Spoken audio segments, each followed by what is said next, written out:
이번 시간에는 4대 보험 파트 중 4대 보험 개요에 대해서 알아보도록 하겠습니다. 자, 전반적으로 직장 가입자의 4대 보험, 우리가 급여 대장을 작성할 때 공제 항목에서는 4대 보험이 소득세나 지방소득세 제외하고 거의 대부분이죠. 그래서 이 부분에 대해서 전반적인 4대 보험 내역을 알아보고 프로그램에서 어떻게 운영을 하는지도 추후에 알아보도록 하겠습니다.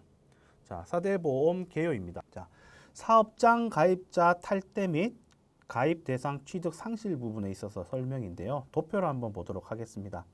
사업장 성립 신고입니다. 최초에 4대 보험 직장 가입으로 가입하기 위해서는 사업장을 먼저 가입을 최초에 한번 해야 됩니다. 그리고 나서 사업장이 탈퇴되면 마지막으로 한번 탈퇴 신고를 해야 되겠죠.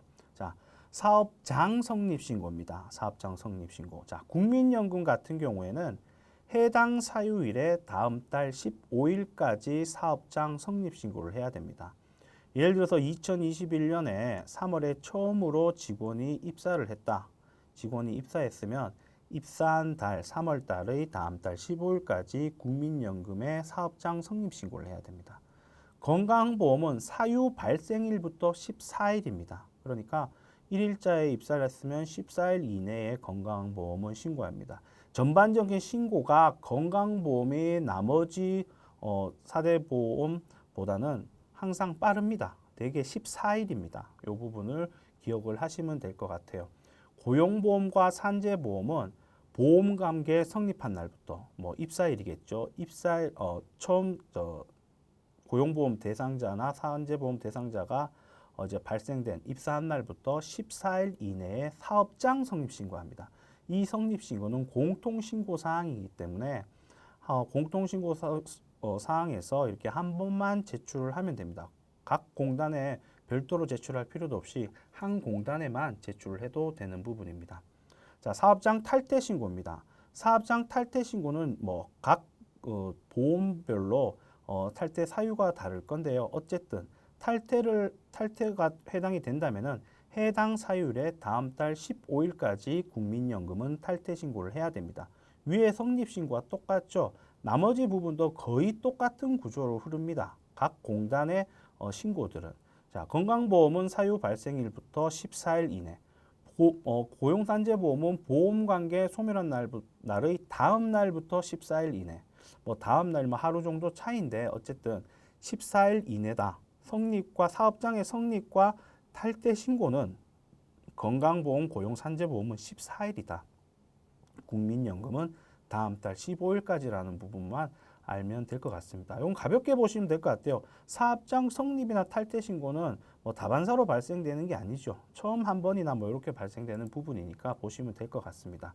자, 개별적 사업장이 아닌 사업자 근로자들의 각각의 4대 보험을 적용할 때 대상 부분이 각 보험별로 차이가 있습니다.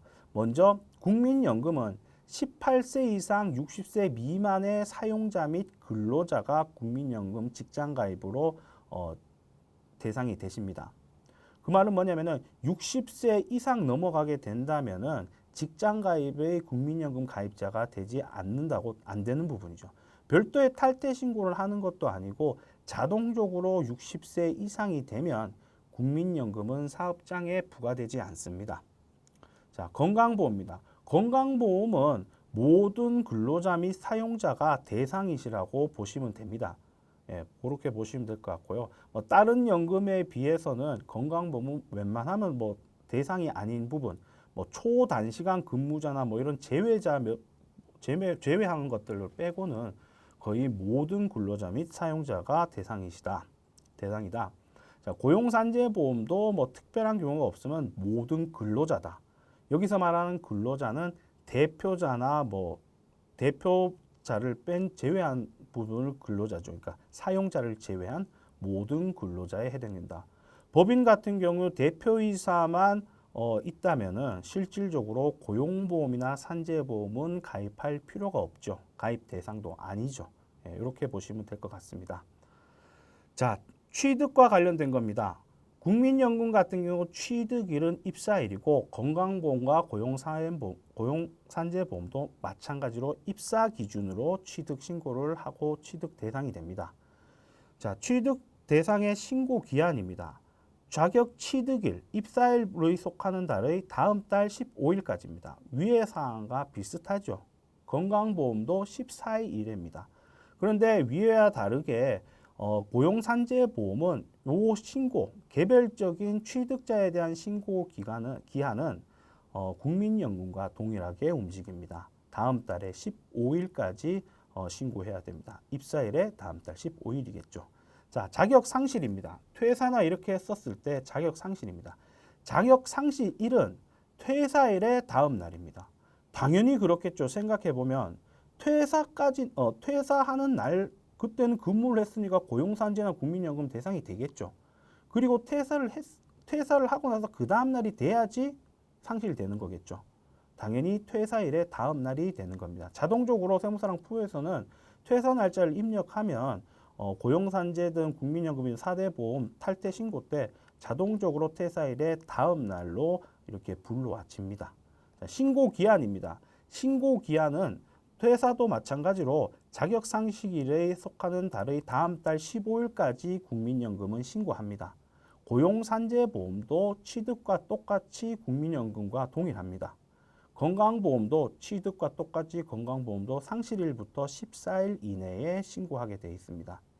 자, 상실을 하게 된다면 기본적으로 보험료를 정산할 수 있는데요. 국민연금 같은 경우는 기본적인 정산 절차는 없습니다. 그래서 정산은 없습니다. 그런데 고용산재 및 건강보험은 퇴사 시에 퇴사 시점에서 정산을 합니다. 그런데 실무적으로는 건강보험은 퇴사 시에 정산을 하지만 고용산재보험 중에 근로자가 부담하는 부분은 산재보험이 아니라 고용보험의 실업급여 부분이거든요. 실업급여 부분에 대해서는 실무적으로는 지급급여에서 바로 이렇게 고용산재 실업급여 요율을 적용을 하기 때문에 회사와 공단 간의 정산은 있겠지만 회사와 근로자 간의 정산은 일반적으로 발생되지 않습니다. 이 부분을 보시면 될 것 같습니다. 4대 보험 직장가입자 적용 제외자입니다. 기본적으로 적용 대상자는 여기 이렇게 있는 것처럼 모든 근로자 내지 나이에 맞게끔 적용 대상자가 되는데 직장가입자 적용 제외하는 부분도 있으니까 이 부분을 좀 유의 있게 보시면 될 것 같습니다. 연령 제한입니다. 국민연금 같은 경우는 60세 넘으면 국민연금 대상이 아닙니다. 가입 대상이. 그렇기 때문에 그리고 자동적으로 납부가 부과가 되지 않으니까 이 부분을 확인을 하시면 될 것 같고요. 건강보험은 별도의 제한이 없고요. 고용산재보험 이 부분은 잘 보셔야 돼요. 만 65세 이후 신규로 취업한 자를 해당합니다. 그 말은 뭐냐면 내가 A라는 회사에서 취업하고 계속 근무하다가 65세 됐으면 고용보험 대상인 겁니다. 내가 A라는 회사에 취업을 했었을 당시에 65세가 만으로 넘었다면은 고용보험 대상이 안 될 수 있습니다. 근데 여기서 말하는 고용보험 대상 제외라는 것은 실업급여 부분만 제외됩니다. 고용보험은 여기에 보시는 것 같이 실업급여와 고용안정 직업능력개발 사업이라는 이 두 개의 부분에 있어서 부과를 하는데요. 근로자에게 부담하는 것은 실업급여 부분만 부담을 하고 나머지 부분 고용안정 부분에 대해서는 사업주가 전액 부담을 합니다. 그렇기 때문에 65세 이후 신규로 취업한 자는 자기가 고용보험에 대해서 납부할 금액이 없는 것뿐이지 고용보험 신고를 하기는 해야 되는 겁니다. 다만 급여 자료 입력했었을 때 본인의 실업급여 부분, 우리가 실업급여가 우리 고용보험 같은 경우 1.6%거든요. 그래서 회사 반, 근로자 반 해서 0.8%가 되는 거죠. 그 부분만 부담을 안 하고 실질적인 근로자가 고용보험을 통해서 부담하는 건 없죠. 65세 이후에 취업했으면. 그렇지만 고용보험 신고는 해야 됩니다. 왜? 고용안정 직업능력개발 사업은 회사 부담분이 100%고 근로자 부분은 없고 그렇기 때문에 이 실업급여만 어쨌든 대상이 아니라는 얘기입니다. 그 부분을 보시면 될 것 같습니다. 산재보험 같은 경우는 연령 제한이 별도로 있지 않습니다. 그래서 이렇게 가입 제외자들을 보시면 될 것 같습니다. 밑에 단시간 근로자와 단기간 근로자의 설명이 있는데 우리가 말하는 단시간 근로자, 이건 근로기준법상의 단시간 근로자예요. 단시간 근로자는 월 소정 근로시간이 60시간 미만 또는 주 15시간 미만인 자를 단시간 근로자라고 합니다. 사실상 정확하게 얘기하면은 주 소정 근로시간이 40시간 미만인 자를 단시간 근로자라고 근로기준법은 얘기합니다. 그리고 주 15시간 미만인 자는 단시간 근로자인데도 더 단시간의 부분이 있으니까 초단시간 근로자라고 일반적으로 얘기합니다. 그래서 초단시간 근로자에 대해서는 국민연금, 건강보험, 고용산재보험, 고용보험까지는 적용이 제외됩니다. 다만 산재보험은 적용이 됩니다. 짧게 일하더라도 다칠 수 있죠. 산재보험은 다쳤을 때 보상을 받는 부분이니까 짧게 일을 한 여부와 상관없이 그 혜택은 있어야 되잖아요. 그러니까 산재보험은 적용 대상입니다. 그런데 여기에서 보시면은 단시간, 초단시간 근로자에서 3개월 이상 근로를 제공한 경우에는 고용보험을 적용을 해야 됩니다. 그러니까 우리가 단시간, 초단시간 근로자인데 3개월 이상 근로를 제공한 경우라면 고용보험은 대상인 겁니다. 계약직으로 해서 3개월 미만이면서 초단시간 근로자에 해당된다면은 적용 제외가 맞지만은 초단시간 근로자라고 하더라도 주 15시간 미만 근로한 자라고 하더라도 3개월 이상 근로 제공을 했다면은 고용보험을 들어야 됩니다. 그러니까 초단시간 근로자에 해당되는 부분이 있으면 이 부분도 잘 보시면 될 것 같습니다. 단기간 근로자입니다. 우리가 소위 말하는 일용직 근로자죠. 1개월 미만 근로한 자를 일용직 근로자라고 얘기하는데 그 부분이 단기간 근로자입니다. 그래, 일용직 근로자 같은 경우는 국민연금 같은 경우는 제외인데요. 별도의 경우에는 국민연금을 들어야 됩니다.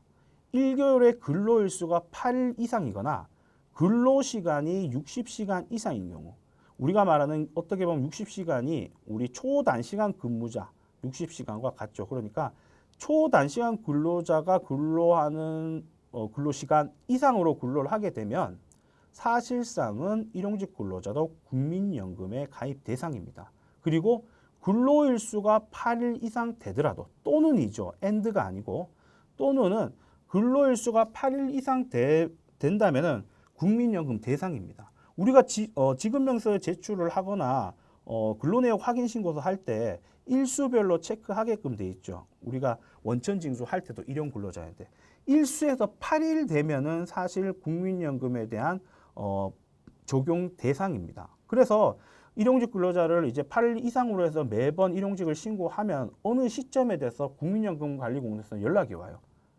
이렇게 근로일수가 8일 이상 돼서 국민연금 대상자라고 국민연금을 납부하라고.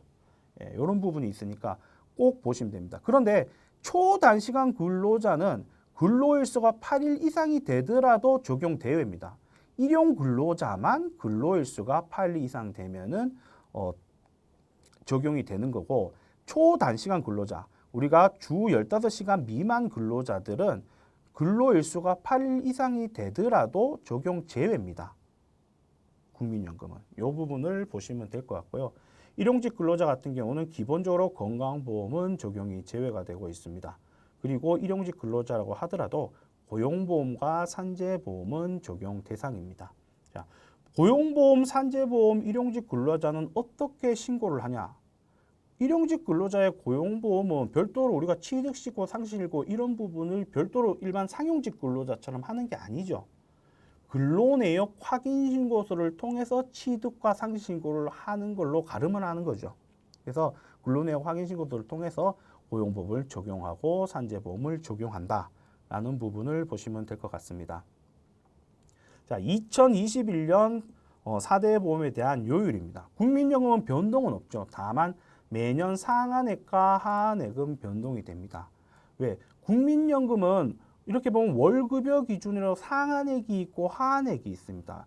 국민연금이라는 것은 내가 추후에 낸 돈에 대해서 추후에 혜택을 받는 거죠. 연금이라는 것. 연금을 통해서. 소멸되는 게 사실상 아니에요.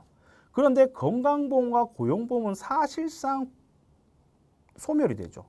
말 그대로 명칭 자체가 건강보험, 고용보험, 산재보험 다 보험이죠. 보험. 어떻게 보면 소멸성 보험입니다. 소멸성 보험. 국민연금은 연금입니다. 지금 내놓으면 추후에 계속 꾸준히 받을 수 있는 금액이에요. 그러면 혜택이 내가 많이 낼수록 많은 혜택을 보겠죠. 그렇기 때문에 어느 정도의 상한액을 둡니다. 월급이 마냥 월 1,000만 원, 2,000만 원 된다 해서 더 높은 부분을 보는 게 아니라 월급이 1,000만 원이더라도 524만 원 기준으로 9%로 부담을 하게끔 돼 있다. 그래서 상한액과 하한액이 기본적으로 이 금액이 되는 겁니다.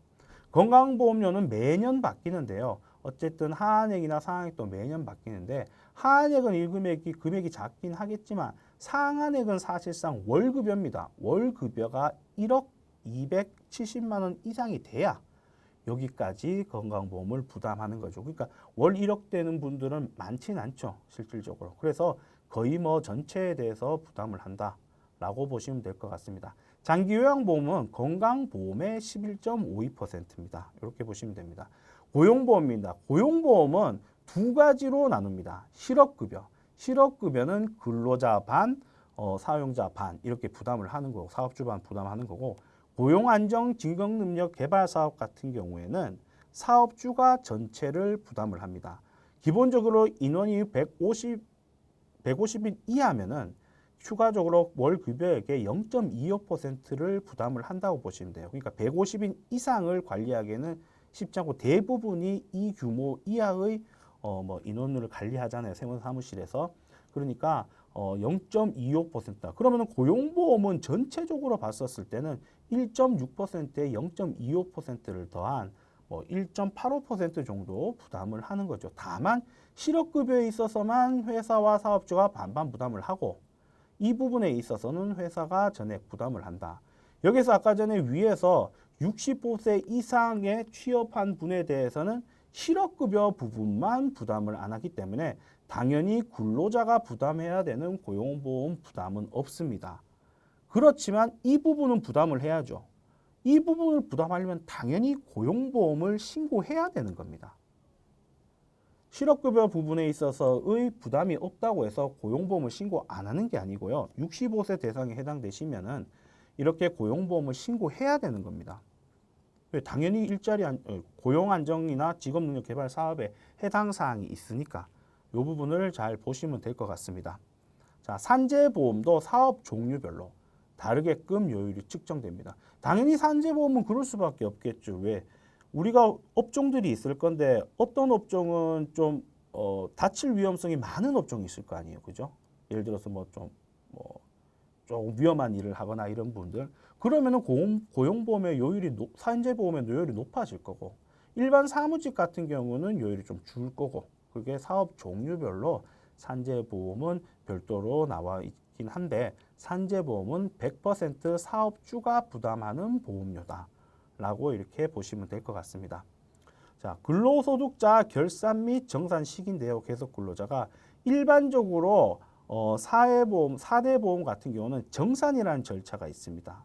정산이라는 절차를 통해서 나머지 4대 보험에 대해서 이제 많이 내거나 적게 낸 거에 따라서 이렇게 가감 조정을 하게 돼 있어요.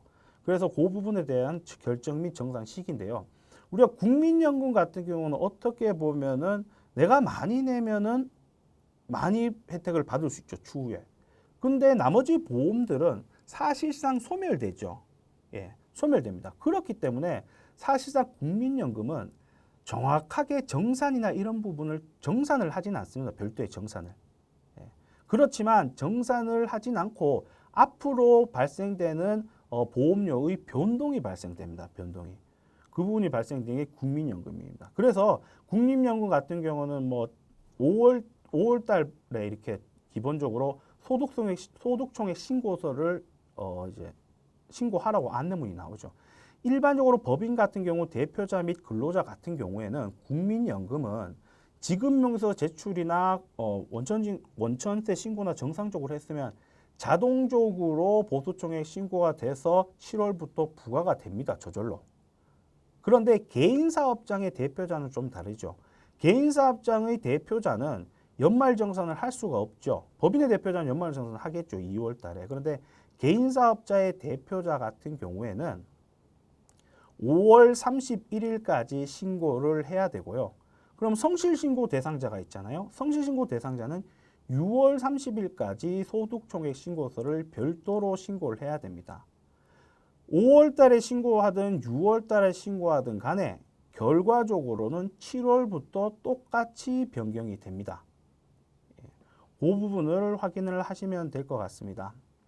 자, 어쨌든 개인사업, 그러니까 국민연금의 소득총액 신고서 같은 경우에는 뭐 개인사업자 말고는 크게 이제 소득이 상위자들을 제외하고는 별도로 신고하진 않습니다. 소득총액 신고서. 개인사업장의 대표자들만 신고한다고 보시면 될 것 같아요. 자, 건강보험입니다. 건강보험은 보수총액 통보서라는 명칭의 서식을 통해서 건강보험을 정산을 합니다. 정산. 건강보험이나 보험 같은 경우는 정확히 떼야 되죠. 왜? 추후에 혜택을 별도로 받는 게 아니니까. 왜? 금액을 많이 낸다고 해서 더 많은 혜택을 받는 게 아니에요. 이 보험은.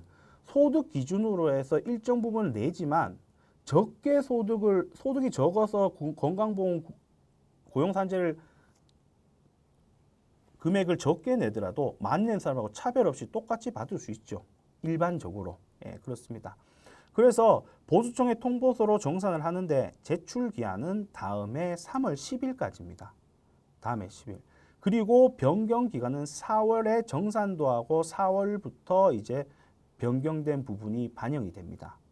근데 개인사업장의 대표자 같은 경우에는 5월 31일에 신고를 하고 성실신고 대상자에 해당된다면 6월 30일까지 신고를 하고 이 부분에 있어서 개인사업자의 대표자들은 국민연금과 다르게 똑같이 4월 달에 적용되는 게 아니고 개인사업자의 대표자가 5월 달에 신고했으면 6월분부터 반영이 될 거고 성실신고 대상자의 사업자가 되셔서 6월 30일까지 신고했었으면 7월부터 건강보험이 변경이 됩니다.